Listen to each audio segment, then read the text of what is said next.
একটা মানুষ সে তার জীবনে যখন চিন্তা করে আমি উম্মার কল্যাণে দিনের খেদমতে কিছু একটা করব, মোস্ট অফ দ্য কেস তাকে যদি বলা হয় যে ভাই কি কি করা যাইতে পারে, আইটেমের মধ্যে একটা মসজিদ করব, একটা মাদ্রাসা করব, মোস্ট অফ দ্য টাইম এর থেকে বেশি আইডিয়া আমাদের মাথায় আর আসে না।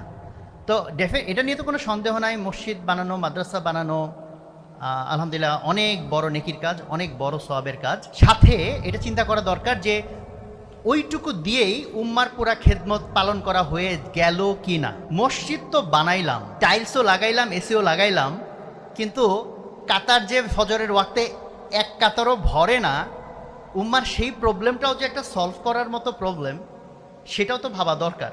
একটু আগেই আমি কিছু দিনী ভাইরা আছেন, ওনারা বেশ কিছু নতুন অ্যাঙ্গেলে দিনী খেদমত করেন, ওনাদের সাথে একটা মিটিং ছিল। ওখানে আলোচ্য বিষয় ছিল হালাল ইনকাম। হালাল সেটা তো একটা আছেই, বাট আমাদের খাবারের ভিতরে অলরেডি হালাল হারাম মিক্সড হয়ে যাচ্ছে, এই বিষয়ে আমাদের অনেকের সচেতনতা নাই।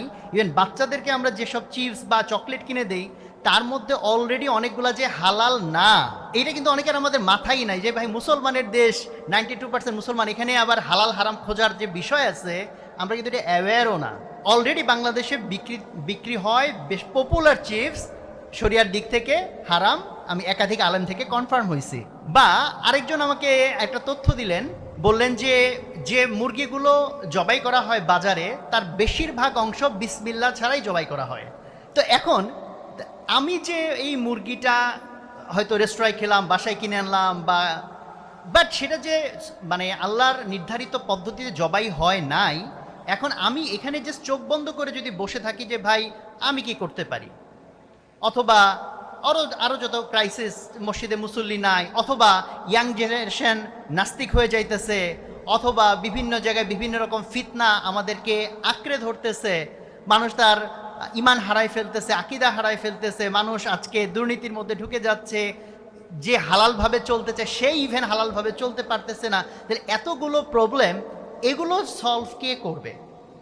এবং এই জন্য এই ধরনের ইনিশিয়েটিভ, ক্রিয়েটিভ ওয়েতে চিন্তা করা, যে চিন্তার মাধ্যমে যে ক্রিয়েটিভিটির জন্য ক্রিয়েটিভিটি না, দ্যাট ইজ উম্মার যেসব প্রবলেমগুলো আনঅ্যাড্রেস থেকে যাচ্ছে, সেই জায়গাগুলোতে কাজ করার জন্য সবার একটা চিন্তা ফিকির থাকা, আর অ্যাটলিস্ট আমি নিজে চিন্তা না করলে যারা এই ধরনের চিন্তা করতে চাচ্ছে বা করতেছে তাদের সাহায্যে এগিয়ে আসা। উম্মার আজকে যত ক্রাইসিস, এটার ভিতরে যদি ঢোকা হয় তাহলে করার মতো এত জিনিস আছে। যেমন একটু আগে আমি যে কথাটা বলতেছিলাম, এক্সাম্পলটা, যে মুরগি জবাই করা হচ্ছে বা জবাই করা হচ্ছে, গরু জবাই করা হচ্ছে বিসমিল্লাহ বলা ছাড়াই।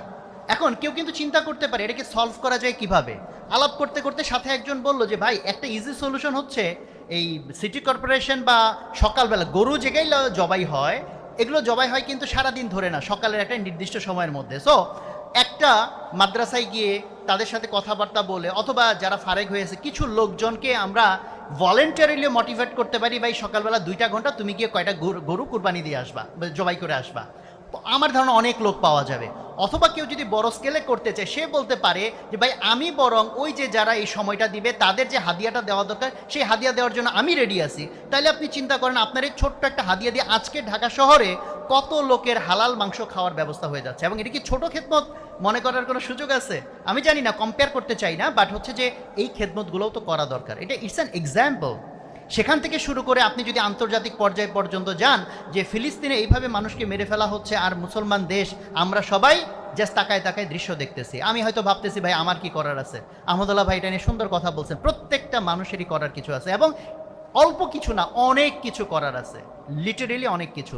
সো আমার পুরা বক্তব্য সারমর্মটা হচ্ছে যে আজকে ফিতনা যত রকম রূপে আমাদেরকে আঘাত হানতেছে, আমাদেরও যদি ওই রকমভাবে ততগুলা মোকাবেলার জন্য চিন্তা ভাবনা বিস্তৃত না থাকে, আর এইরকম বিস্তৃত চিন্তা ভাবনা যারা করতেছে, যার মধ্যে অন্যতম আলহামদুলিল্লাহ আসুনা ফাউন্ডেশন বাংলাদেশের জন্য একটা, আমি বলবো রহমত বরকত, যে ওনাদের এই নতুন নতুন ইনোভেটিভ আইডিয়ার থ্রুতে ওনারা যে নতুনভাবে বিভিন্ন সমস্যার সমাধান করতে চাচ্ছেন, সেক্ষেত্রে আমাদের এটা রেসপন্সিবিলিটি ফিল করা উচিত যে এই কার্যক্রম যাতে বেগবান থাকে, এই জন্য আমরা যাতে সবাই দোয়ার মাধ্যমে, বিভিন্নভাবে আমরা অর্থের মাধ্যমে, শ্রমের মাধ্যমে ইনশাআল্লাহ শরিক থাকি।